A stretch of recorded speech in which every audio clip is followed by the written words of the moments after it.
I was in a form of ecstasy and nirvana. I was celibate for 7 years. Hyperreality simulations puts a person into a flow state, which is a hyper state of presence. Really helping makers and independent brands land their products onto retailer shelves, not the Targets or Anthropologies of the world, but these small brick and mortar stores. The gardening community is incredibly tight-knit, and we love to share success stories and failure stories. We love to show our scars. Welcome to Passage to Profit, the show that's all about entrepreneurism, innovation, and the intellectual property that helps it flourish. Boy, did we have amazing guests. You just heard a little bit from them. Stay tuned for the rest. Want to patent your invention? The chance is near. You've given it heart. Now get it in gear. It's Passage to Profit with Richard and Elizabeth Gearhart. I'm Richard Gearhart, an intellectual property attorney. And I'm Elizabeth Gearhart. I do the marketing for Gearhart Law, an intellectual property firm that focuses on patents, trademarks, and copyrights. Tonight, we have a very special guest, Katie Chonacas, who has done so much in the entertainment field, it will amaze you. She's been an artist, actor, stand-up, comedian, producer, director, and the list goes on and on. So we're really looking forward to speaking with her. And we have three incredible presenters. Are you ready to jump off a cliff? Well, sometimes I feel like it. Yeah. James Jensen with Limitless Flight can help you do it in a very safe way. It's really cool what he has. And then we have Flourish Market with Emily Gray. Are you ready to flourish? I will let her explain.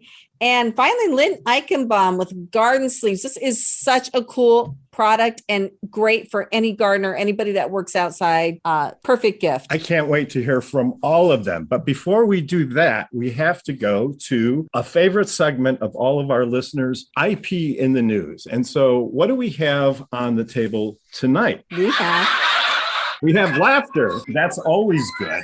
So actually, that was fake laughter. We don't have anybody in the studio, but we are going to talk about the man who invented fake laughter. And a long time ago, and I guess it really is a long time ago, back in the 50s and 60s, they used to tape television programs in New York in front of live audiences. And when the industry moved to Hollywood, it was decided that they weren't going to have live audiences anymore. And so this brilliant man, Charlie Douglas, came up with the laugh track machine, and they actually called it the laugh box. And he got a patent on it in 1963, but it included reels of laughter that he spliced out of shows. And then depending on what kind of effect he wanted, he could press a button on the machine and it would play this tape and the laughter would occur and have the sound of laughter in the background. Wow, I just used my phone for that. Yeah, I know. It's interesting, though, how television productions frequently use laugh tracks to make their programs sound funnier. And I guess there's just something in the human brain that wants to laugh when they hear other people laughing. Well, sometimes I'm like, who is laughing at that?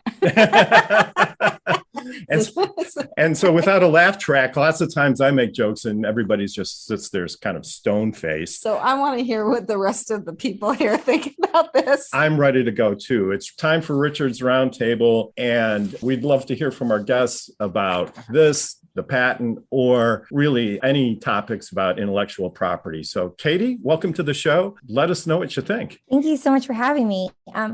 Well, what I've seen over the past decade when I see live audiences and I'll see the person going like this to the people to like laugh, but then they'll also have the laugh pad too. So they'll do both. There is definitely, like, for example, if you watch Big Bang Theory, it's full of laugh track stuff. And so the tradition continues, I guess. And I guess it adds to the entertainment value of the program, right? Right. But I bet his patent has expired. Yeah, it's Other expired. people are making the money. Yeah. James, what are your thoughts? thoughts? I mean, I think just looking at all of the stuff that I'm doing, I think it's brilliant that they did file a patent on that technology that would induce laughter in other people. And that's all based on probably like psychological triggers and things like that. And I think that's a pretty cool thing. And there's a lot of stuff that we have at our disposal now, technology like this, where we can create experiences, we can create scenarios that would allow a person to enjoy something or to have a heightened emotional state in a particular experience. And I think that's just kind of cool. And those those were some of probably the founding things with media and entertainment was, hey, we found that if we play this laugh track that everybody else will laugh. And I think it's brilliant. There's something about being in an audience. It's different to watch a movie in a theater than it is to watch it on your television at home, right? This is the theory behind that, I guess. So Emily, what are your thoughts? Well, Katie, you made me think of going to live tapings of different shows I've been a part of over the years. And you got to really give it up for the hype men and women who get those real sounds of laughter or cheers going before the show. They're the real VIPs. But it also made me think of when Dancing with the Stars came back. They were one of the first shows to come back during the pandemic. They had no audience. And I remember watching it just because I'm like, how are they going to do this? And the show opens with Tyra Banks walking forward with just tons of cheering coming from these fakes on the show. And I remember feeling so uncomfortable and so cringy, but also so happy that someone showed up trying to figure this out, because we still needed entertainment. We still needed to hear the fun and the cheers and the laughter to really have the experience to kind of like build that bridge from what used to be to what is the now able to offer. That's a really interesting point. You sort of wonder, audiences can be unpredictable at times, right? So if you're working on a project and the writers think something is going to be good, but in real life, you don't have the opportunity to refine it. So if you're in the theater, for example, you get to test the lines and you get to tune it because it's done over time, but you really don't have that luxury if you're taping content. So I think this kind of evens out the playing field a little bit. So Lynn, what are your thoughts? Well, I started off my career before I became an inventor. I was actually a stage manager on The View and many other ABC television shows. And there's always an audience warm-up person who hypes up the audience and gets them really excited and, just gets the energy up. And that is so important because, like you said, laughter is infectious. And if you're going in with the right mentality at the beginning, it's going to make the actors so much more vivid and excited, and the performance is going to be much better. And I know you guys were talking about Carol Burnett. I'm just telling you, you did not need a laugh track when Harvey Korman and Tim Conway were on. They were so darn funny when Tim Conway would be the old man and kind of shuffling. I mean, that was so funny. So I think just sometimes you need it and sometimes you don't. So Kenya, what have you got to say about all this stuff? I agree with Lynn. I think especially when it came to Lucille Ball, she was so sporadically funny. I can't imagine having to use a laugh track with her. But what makes me really interested about this innovation is it really has set the benchmark for how things move forward. So I think about the virtual reality space, a lot of things that are going on there in terms of just creating these experiences, making them feel live for people. It's this invention plus all these extra moving parts. Just so interesting, how things evolve over time and where we are as a society. It's great because the point of entertainment, as opposed to infotainment or some other types of communication, is for people to have a good time, right? And so anything you can do to enhance that experience is positive for everybody. And we need to take a commercial break, but we'll be right back with more Passage to Profit right after this. What are entrepreneurs' most valuable assets? Their passion and ideas. We can't protect your passion, but we can protect your ideas. Trust Gearhart Law to protect your ideas with premier patent, trademark, and copyright services. There's never been a better time to start your own business. Contact us at GearhartLaw.com. At Gearhart Law, we have years of experience protecting entrepreneurs' ideas and brands using patent, trademark, and copyright protection. So if you have a new consumer product, a new software application that you're planning to build or sell, or a brand or company name that you want to protect, contact the experts at Gearhart Law. www.gearhartlaw.com. Don't let the wrong protection strategy ruin your business. All of our attorneys are passionate about protection and are licensed and qualified to represent you before the United States Patent and Trademark Office. Don't start your project without calling us first. Contact Gearhart Law on the web at GearhartLaw.com. Together, we can change the world. This ad has been read by a non-attorney spokesperson. Now back to Passage to Profit. Once again, Richard and Elizabeth Gearhart. We just had a fascinating discussion about laugh tracks, and I don't remember having a discussion like that on this program. First time for everything. I guess there is. You never know what you're going to get with Passage to Profit, but tonight we do know what we're going to get. Katie Chonacas, and she has just been all over the place in media and movies and directing and poetry and Bitcoin. And so how we're going to pull all this together is anybody's guess. But welcome to the show, Katie. So how did you get started in your career? Well, I mean, that's a big question. We could go so many different areas, but I guess, growing up Greek Orthodox Christian gave me my family roots, and everything starts with your roots. So my family immigrated from Europe, and then I grew up in the suburbs of Detroit. My parents grew up in Detroit, but then the riots were happening and they moved out of Detroit. And I was grown up into a society where everyone has their circumstances. And I just felt like a bird in a cage having to break out. And I was an empath and an HSP, a highly sensitive person. And I didn't know the language of empath or HSP when I was a child, but I felt a lot like a baby screaming, and you just don't have the language, right? Until you hear a song, or it's like we all feel the same thing and we're connected. So I had these emotions and I felt things more than other people, and I would observe, and I was just an observer, and a great actor is a great observer. Same thing for an artist. So I would observe all these things, and I felt so much, and I didn't have the language for it. And so I knew I had to get out of where I wanted to live and make other people feel good. I wanted to make other people laugh. So I just need to ask you a question. You were talking about how being an actor requires great observance. What are you looking at? What are the things that you're observing? Not only am I observing, for example, blue suit, floral scarf, just the physicalities of how one is moving, if someone's listening, if they're tuned in, if they're shaking their head, yes, if they're looking away, if they're actually listening. Because being an actor, it's one thing is saying, and the other side, a lot of times when casting directors and directors are looking on the tapes, when the other person's lines come, they're like a deer in headlights, because there's no life going on, because they're thinking about what doesn't exist, the future. They're thinking about, their next lines. So they're not actually in the moment of being here right now. And also it's the subtle energies of the silence and the intelligence of the silence that's unspoken is what I really attune to, because I use my body intelligence, I feel, the most. Wow, that's amazing. And I agree with you. I think there's a lot to be said for good pausing. Creating that silence helps create attention, and it allows people to catch up with you. So those are really magnificent points. So what was your first professional role? My first role was amazing. CSI New York with Gary Sinise and the Greek actor who's on the show as well. They go to my church, actually, St. Sophia's. But it was really cool working with Gary Sinise, because I was on set working with him, and in between takes, because you do like the wides, the mediums, the close-ups, the reversals, and we're like face to face for like 14 hours, 6 hours, working a long time together.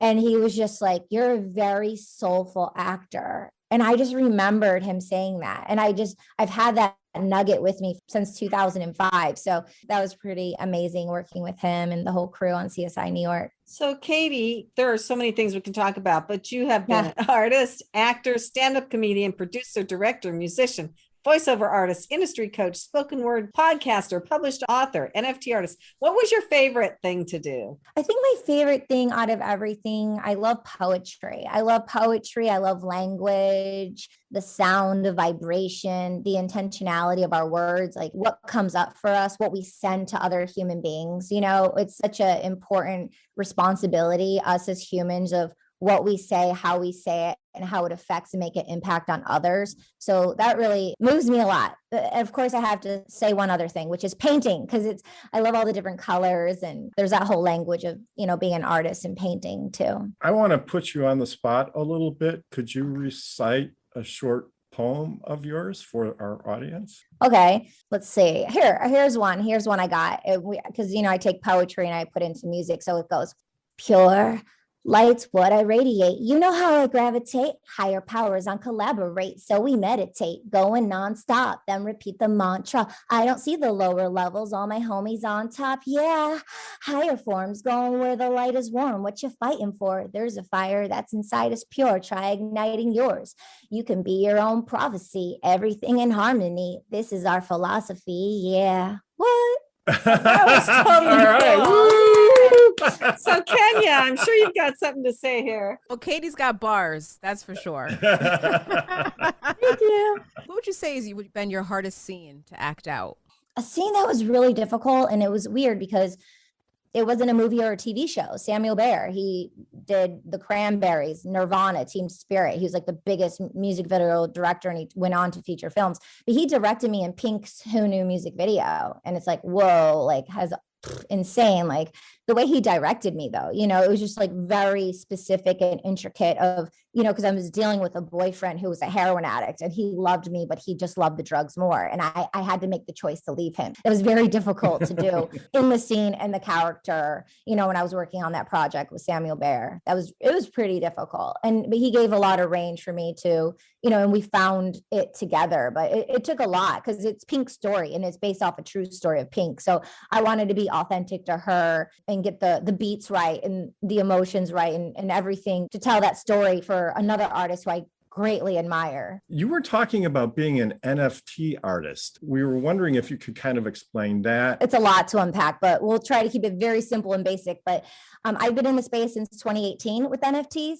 It was very, very cool. I was brought in early. I DJ. And so I was DJing these house parties in Hollywood Hills. I was DJing these dope parties downtown. All these blockchains were raising all these funds. Blockchain is like this new technology out there. It's kind of like in the gold rush, people went to California to actually mine and dig for gold underground physical. And now we're in an evolved emotional state and process in life where people are mining digitally with your brains and with technology instead of physically mining. People are doing it through the blockchain, and it that way. Katie Chonacas, amazing to have you on the show. And you are such a high level thinker. And it's no wonder that you can handle so many different projects at one time. It doesn't surprise me one bit. You're a special talent. This is Passage to Profit with Richard and Elizabeth Gearhart. We'll be right back after this. There's never been a better time to start your own business. The opportunities are infinite and only limited by your imagination and enthusiasm. At Gearhart Law, we believe the most successful companies all have one thing in common. They start with a solid foundation first. Gearhart Law has years of experience protecting entrepreneurs' ideas and brands using patent, trademark, and copyright protection. So if you have a new consumer product, a new software application that you're planning to build or sell, or a brand or company name that you want to protect, contact the experts at www.gearhartlaw.com. Our professionals will create a custom strategy designed to fit your needs and your budget. All of our attorneys are passionate about protection, licensed and qualified to represent you before the United States Patent and Trademark Office. Don't start your project without calling us first. Visit gearhartlaw.com. Together, we can change the world. Visit GearHartlaw.com.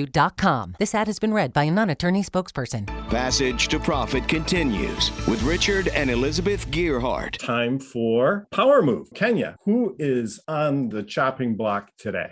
So for Power Move, we're going to be talking about DJ Khaled. If you don't know who he is and you've been under a rock, he's a Grammy award-winning rapper. He's a producer, and he's teamed up with the Reef Technologies to create another wing. I don't know if you heard his phrase, another one. Well, he's created another wing, which is going to offer ready-to-order wings via jet ski.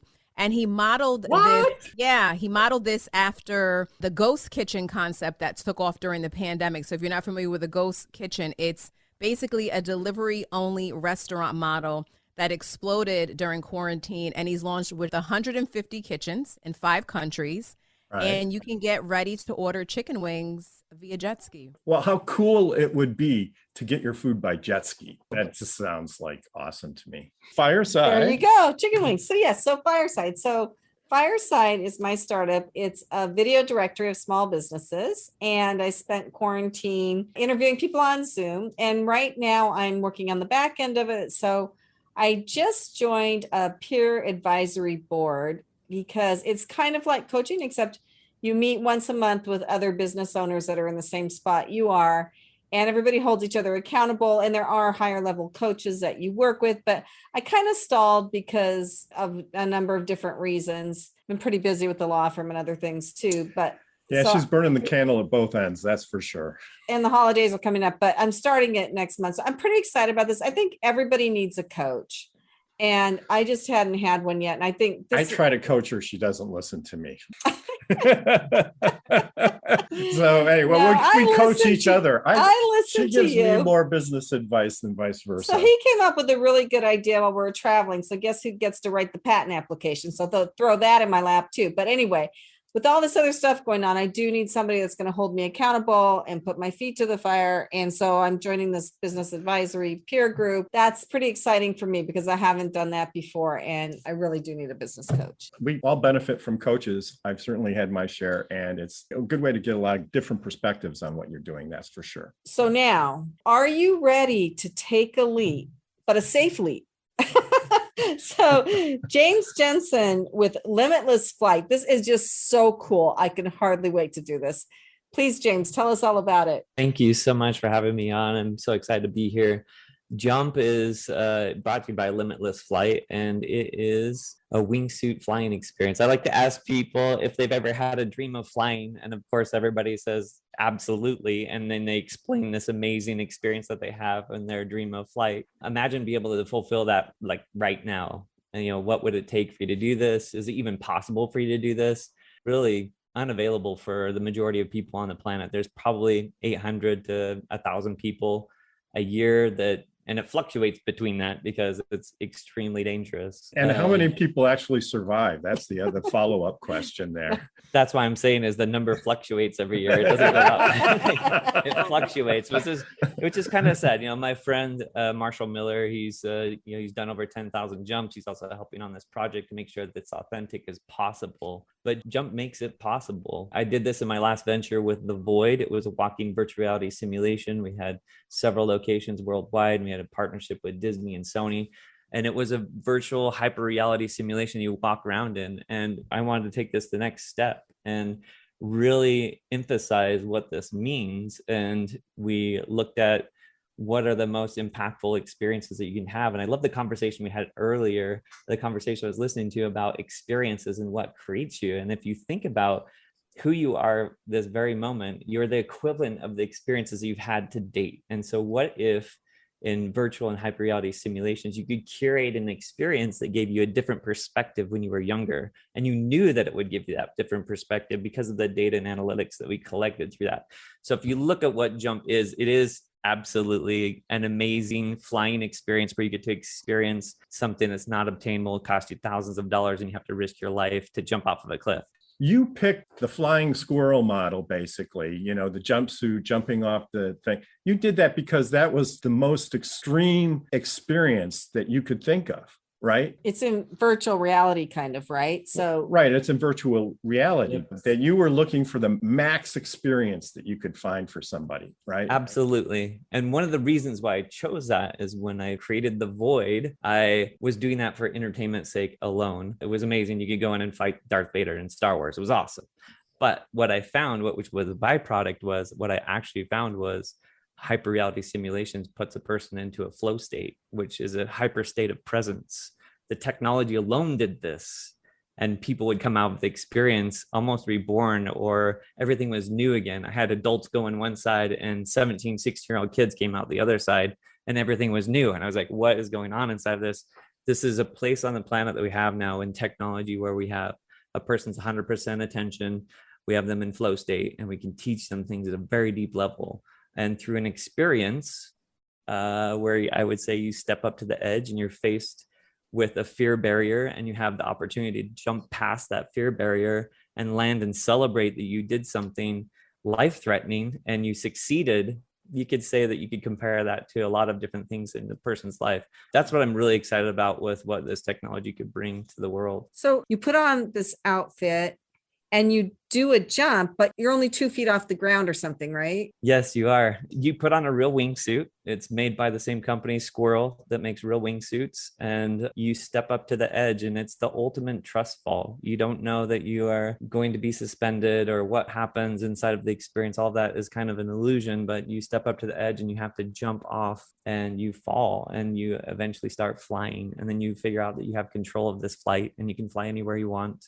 And then at the end, you pull your parachute and you land in safety. All in the real world, if everything tragically went wrong, you would probably fall 1.5 feet and bruise your knee. but there's no real risk. That's the incredible thing. In this experience, you can step up to the edge of what looks like death and say to yourself, all of the fear that I'm experiencing is completely 100% artificial, and I can work past that. Ultimate mind game. I will say definitely, but the experience always turns out well. So no matter how always inexperienced, okay, you yeah, don't have the virtual world. Crash into the mountain simulation part, right? Since we're in a virtual world, we can manipulate physics, we can put on the training wheels. Everybody has a great experience the first time. So it just boggles the mind. What if we were able to capture every single difficult experience and put it in a virtual reality test like this? From my perspective, this is the new education system. It's experiential learning through hyperreality simulations. And it's in a way a little bit like exposure therapy, but what is the new education system? How do you create creators, and how do you create people that can have critical thinking and bring new concepts into reality? There's a big shift that's happening in education. And this is, from my perspective, this is the future. I like to use a quote from The Matrix where Neo touches the back of the couch and Morpheus is on the other side and he says, "Is this real?" And Morpheus is like, "Well, what is real? If real is what you can see or hear or feel, then real is just electrical impulses in your brain." I've never wingsuit jumped in my life. I've never even parachuted out of an airplane, but I have a memory of wingsuit and base jumping, even though I've never done it before because of the simulation that I've created. That's amazing. It just goes to show you how much your mind controls everything. So do you see this going like where a man could experience pregnancy with it? Or childbirth. I don't know about inducing that kind of pain. Wouldn't that be awesome? Yeah, I don't know. But it is interesting. There are so many possibilities, and even just simpler experiences. They don't need to be complex. One of the things that separates normal performing people to, advanced performance is the fear barrier, the fear of failing, the fear of not achieving what you're going to do. And so people just don't do it. They literally don't try. And so giving them an experience to allow them to go through that process and see success, the hypothesis is you could create some great experiences for people. They can learn faster with the technology that I think is going to go throughout the next few years, and we'll really discover what the possibilities are. I can hardly wait to try this. This is just amazing. And I do think that it's going to be very therapeutic. And I do think it's a new way of learning without the mind blocks that we all have, right? And if somebody could create like a virtual cheeseburger eating machine, I would be totally down for that. You could eat without the calories. You can eat without the calories. There you go. You're experiencing eating, but you're still hungry. Anyway, where can people find you when it's ready and they want to go sign up? Yeah, you can follow us. It's Jump at Limitless Flight on most of the social channels. And then you can go to limitlessflight.com and you can see the latest there. Sign up for our newsletter and then just follow us on Instagram. We have a lot of live feed stuff coming for Twitter and all of those channels. And so stay tuned. It's all coming here. It's going to be location based. So we're going to be spreading out locations worldwide next year and following years.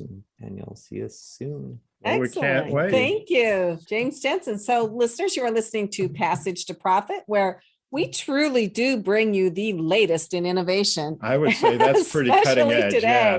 So we are on WOR 710 and we will be right back. Hi, I'm Lisa Askley's the Inventress, founder, CEO, and president of Inventing A to Z. I've been inventing products for over 38 years. Hundreds of products later and dozens of patents. I help people develop products and put them on the market from concept to fruition. I bring them to some of the top shopping networks in the world: QVC, HSN, eVine Live, and retail stores. Have you ever said to yourself, someone should invent that thing? Well, I say, why not? Make it you. If you want to know how to develop a product from concept to fruition the right way, contact me, Lisa Askley's the Inventress. Go to inventingatoz.com, inventingatoz.com. Email me, lisa@inventingatoz.com. Treat yourself to a day chock full of networking, education, music, shopping, and fun. Go to my website, inventingatoz.com. Now back to Passage to Profit. Once again, Richard and Elizabeth Gearhart. If you missed the beginning of our show and you want to hear some of the most innovative things going on in the world right now, you need to go back and listen to our podcast, which will be out tomorrow on all the major podcast platforms, and like us on our podcast and go to our YouTube channel. You can see what everybody looks like. It's kind of fun. But right now we are going to usually you say we're all good looking is what you say. Well, we are. Well, they are. I mean, they're good looking. We always get good looking people on this show. I'm just not want going to people throw to myself. look at us. That's all. No, I don't. Thank goodness for some of these filters on these recording devices now.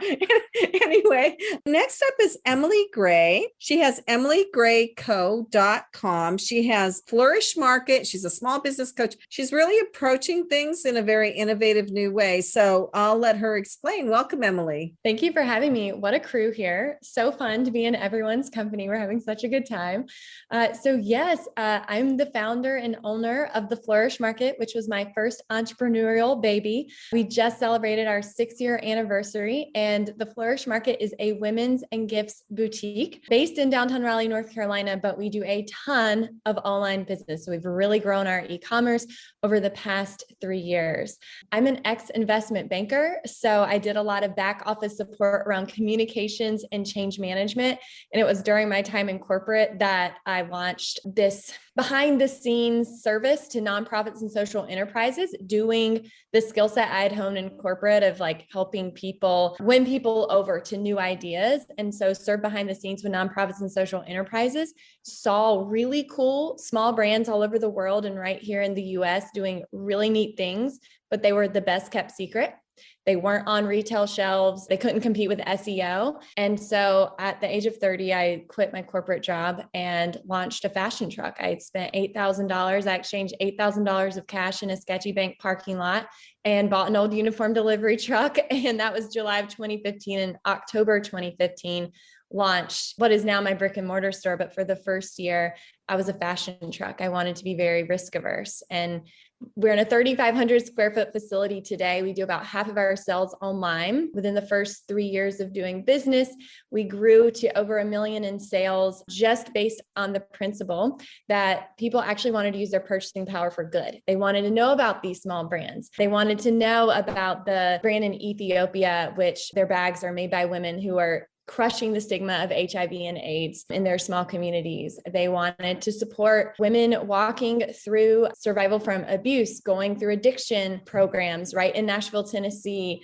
And it was cool to see people kind of click with them of, oh, someone actually makes my products, who's making them, and can I steward my money in a way that makes a positive impact? So yeah, that's how it all started. Today, you mentioned my website, emilygrayco.com. So I actually spent the last 2 years, about 60% of my time in my days coaching these small brands, these small business owners, bringing them a retail perspective. So really helping makers and independent brands land their products onto retailer shelves, not the Targets or Anthropologies of the world, but the bread and butter across America and Europe, which are these small brick and mortar stores. And don't believe anything people say about their dying. We're not. So I love, love, love innovation, which I know is what this podcast is all about. And I don't want people to be the best kept secrets. I want to help them bring it to market. Well, I love it. You know what? One of my favorite things on vacation is to go into stores just like yours. Like I don't want to go, right? I don't want to go into a Target when I'm visiting another city.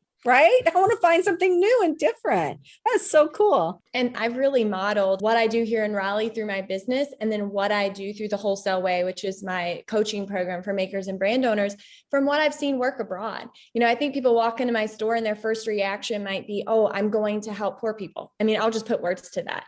There is such a complex that we've learned, you know, that we know everything. Other people who might be at different socioeconomic levels than us maybe know less, and that's actually not true.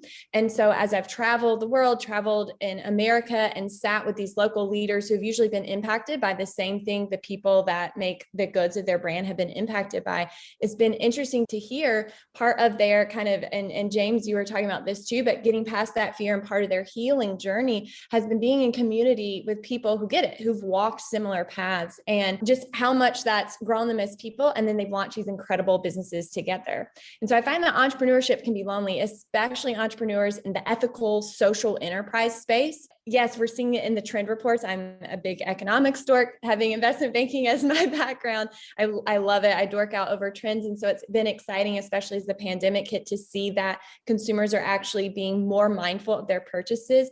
And yet these founders, these innovators, these folks like really in the trenches, they feel very lonely. And so that I really wanted to round everyone up that's doing all these good things, be able to get them to see that they're not alone in their struggles and their very unique principles they're sticking to when they don't have access to things that are ethically made to go into their products. What do you do, right? What do you do? Do you buy something that's unethically made or not? And just bringing those discussions together, having that support system, and really I searched the internet far and wide, and there's such limited information for founders of these independent brands on how to get their things onto retailers' shelves. There's basically none. And so very true.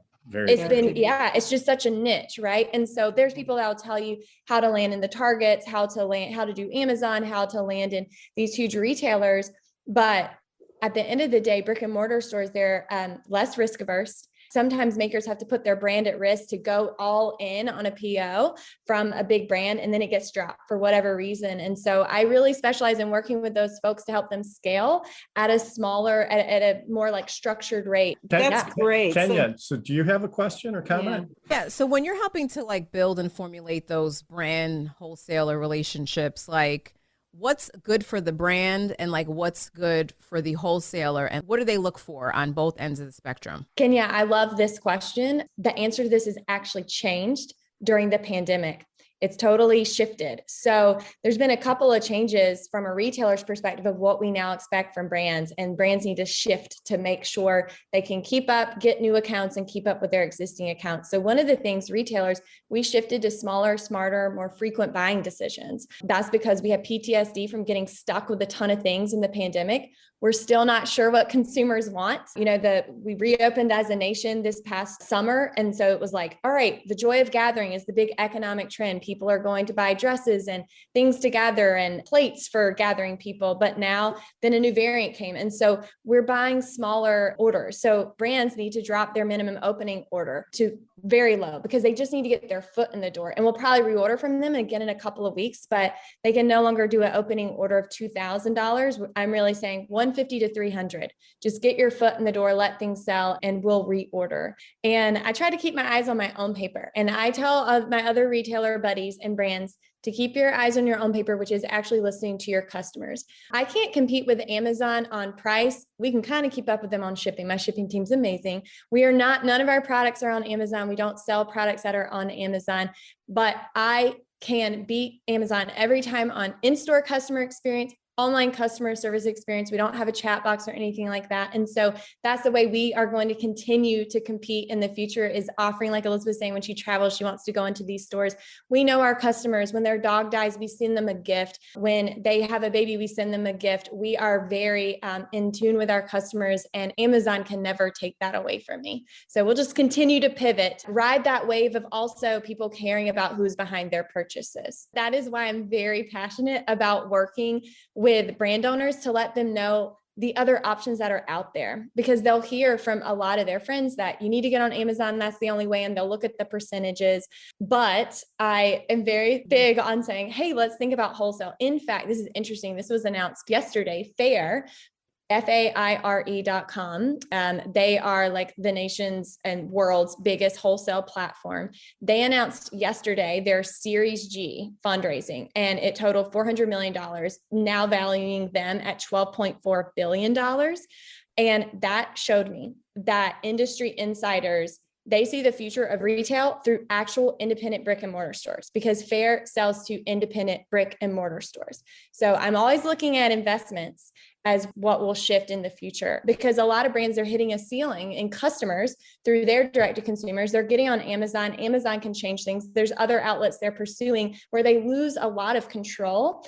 And so I loved seeing this Series G investment analysis, because it tells me again that those insiders are saying brick and mortar is here to stay. We're investing in it, and we'll actually think it will increase. That focus has been on e-commerce, but I think it's coming back to brick and mortar. This sounds like a wonderful store. Where is it in North Carolina? Is it in Raleigh, did you say? In Raleigh, North Carolina. But you guys, our online shop's amazing. Visit theflourishmarket.com. It's $2.95 flat rate shipping. Do all your holiday shipping through us. We'll handwrite the note you leave at checkout. We represent over 200 brands, all of which drive positive change. Your purchasing power is real. Please visit us online. What a great way to wrap up this segment. So, absolutely. Listeners, you are listening to Passage to Profit with Richard and Elizabeth Gearhart on WOR 710, the voice of New York. We'll be right back. What are entrepreneurs' most valuable assets? Their passion and ideas. We can't protect your passion, but we can protect your ideas. Trust Gearhart Law to protect your ideas with premier patent, trademark, and copyright services. There's never been a better time to start your own business. Contact us at GearhartLaw.com. At Gearhart Law, we have years of experience protecting entrepreneurs' ideas and brands using patent, trademark, and copyright protection. So if you have a new consumer product, a new software application that you're planning to build or sell, or a brand or company name that you want to protect, contact the experts at Gearhart Law. www.gearhartlaw.com. Don't let the wrong protection strategy ruin your business. All of our attorneys are passionate about protection and are licensed and qualified to represent you before the United States Patent and Trademark Office. Don't start your project without calling us first. Contact Gearhart Law on the web at GearhartLaw.com. Together, we can change the world. This ad has been read by a non-attorney spokesperson.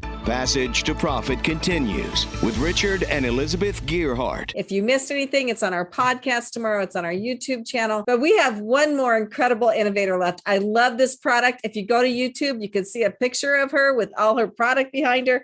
This is Lynn Eichenbaum with GardenSleeves. Tell us all about it, Lynn. Oh, I will. Thank you so much, Elizabeth and Richard, for having me on. So my name is Lynn Eichenbaum. I came up with the glove sleeve combination called GardenSleeves. So you can garden in the heat without having to change into a hot long sleeve shirt.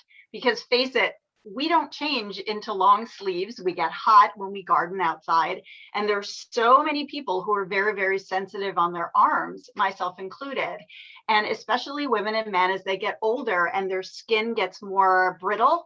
When you're reaching into the plants, you're reaching into the desert grass or doing anything outside with regard to yard work, your arms are very susceptible to poison ivy, to scratches, to mosquito bites, dirt, the sun, stinging nettles, all of that.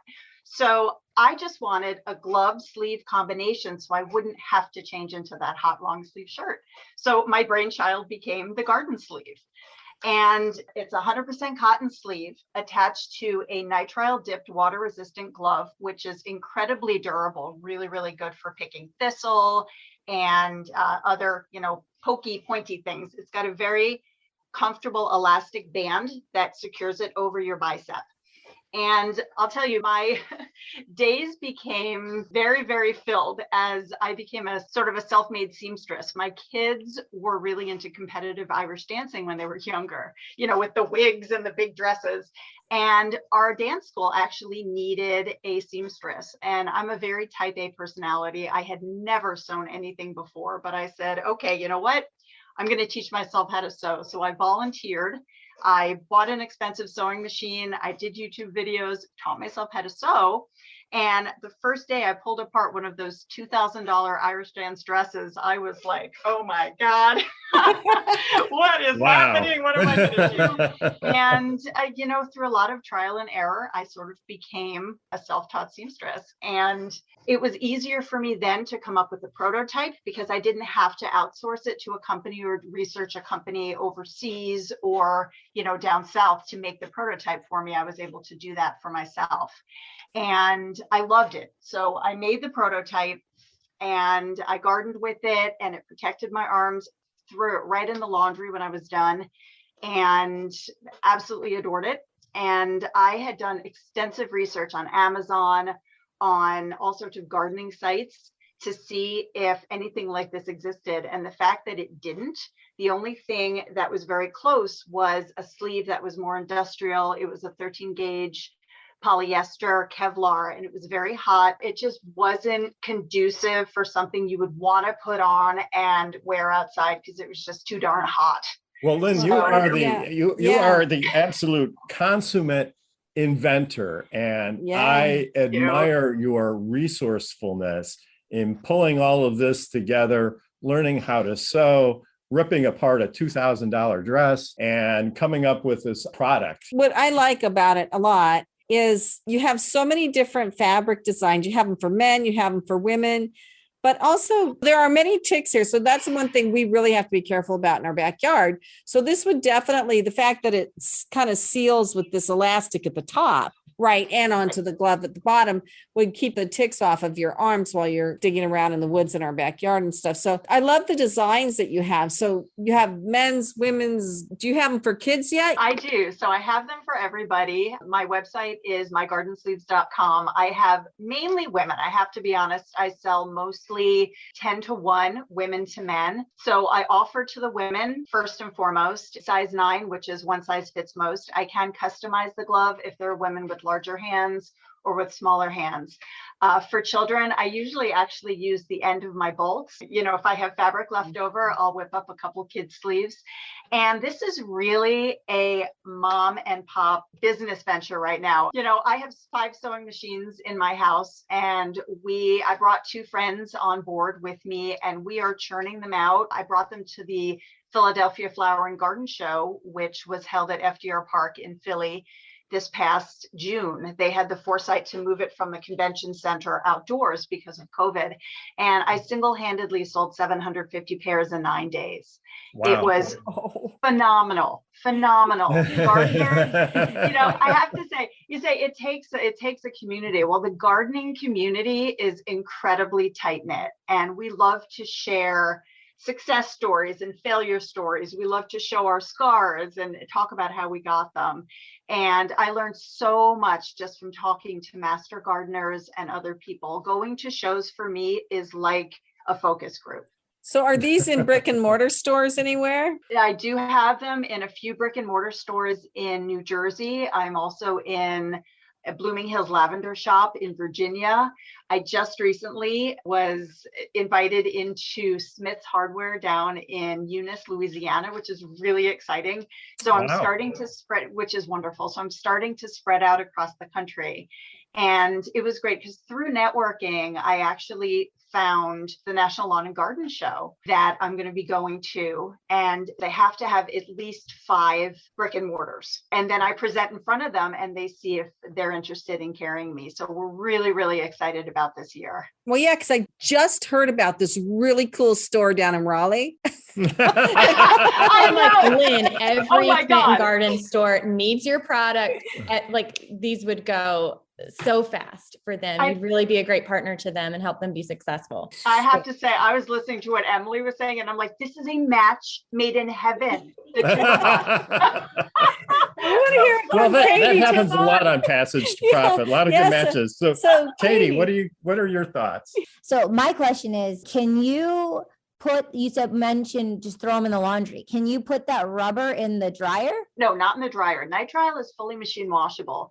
So the whole glove, the whole piece can come off. It goes right in the washer and you should hang them dry. And the nice thing is if you happen to brush up against the poison ivy plant, urushiol is the oil that tends to get stuck on things. And if you don't wash off the urushiol, you'll get reinfected. So the nice thing about my gloves, about my garden sleeves, is that the whole thing can go in the wash. So if you happen to brush up against it, it gets washed off and then the glove is clear.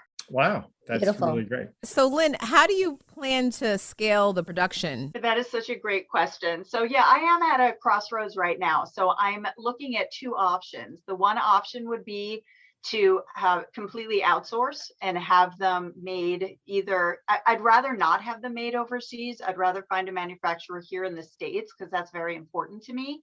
So having somebody do that, as opposed to me bringing 10 sewing machines in and having all the rest of the stay-at-home moms in Belmead, New Jersey, come and do it out of my basement. The other option would be to license my patent, and that's always a possibility.